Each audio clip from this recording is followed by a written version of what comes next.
met Markham. I was on my way back to a university and I met a guy on a dove hunt. He was looking for someone to help him with his kennel and start training dogs. And I told him I had been hunting with dogs since I was a kid. And he said, hey, I'm looking for a guy like you. I spoke a little Spanish, read William Kohler's book, and started training dogs. The thing about working dogs at Tejas is that we put a foundation for dogs that do sport work. We're bite freaks. The main focus with the competitions, even, is that when some meth addict comes at your old lady, the dog bites them. Antonio Mendoza.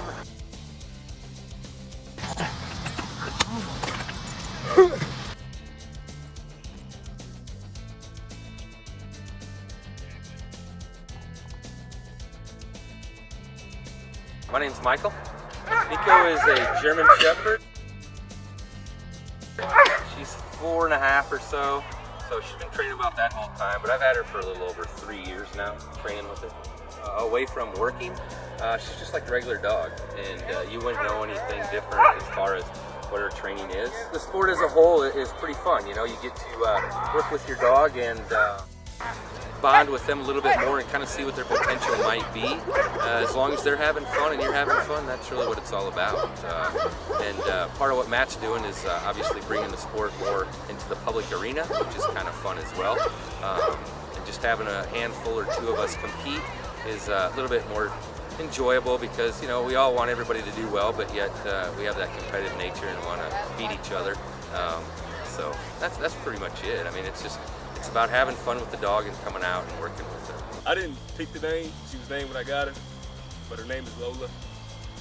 Her mom is a Malinois. Her dad is a Dutch Shepherd. You look at her, she looks straight 100% Malinois. I used to do this with pits 5 years ago, and I decided to go to a dog that's more fit for this type of work. Malinois got a lot more drive. Malinois Dutch Shepherds have a lot more drive. It's more in them to do it. Started 5 years ago and been hooked ever since. Here every Sunday, Wednesday, every chance we get. That's what I do. Something you ain't never seen before. I mean, you might have seen a dog bite somebody, but you ain't seen these dogs run and hit. Come watch the hard ticket competition. But all these dogs are social. I take my dog to PetSmart, Petco, dog parks, anything and everything all the time. She ride with me, she go to work with me sometimes. It's never a problem. As soon as the decoy takes the bite, that decoy also plays with the dog, pets with the dog, so the dog knows when and how to bite. You don't want your dog to stop biting anybody. It has to be everything under control. I'm Wayne. My dog's name's Klaus. And Klaus has been training on and off probably a little bit over a year now. This last year I really put a lot on him. I had a dog before Klaus.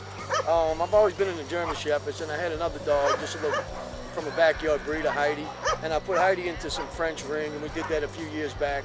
And then after a while, I really realized the type of dog, I needed a different breed, not a different breed, but just a different bloodline. Ran across the Czechoslovakian DDR line, and that's what I wanted. I love Shepherds, and once I seen Klaus and that type of Shepherd, I had to have him. I think he really does a little bit better now that he's training, because training involves so much more than just the bite work, you know? He spends so much more time with you, and he interacts with a lot more people. I don't see any change in as far as he's friendly toward people. I can take him anywhere, and I don't have to worry about him biting anybody. October 25th at Billy Bob. It's a rock show. Dogs are flying and biting.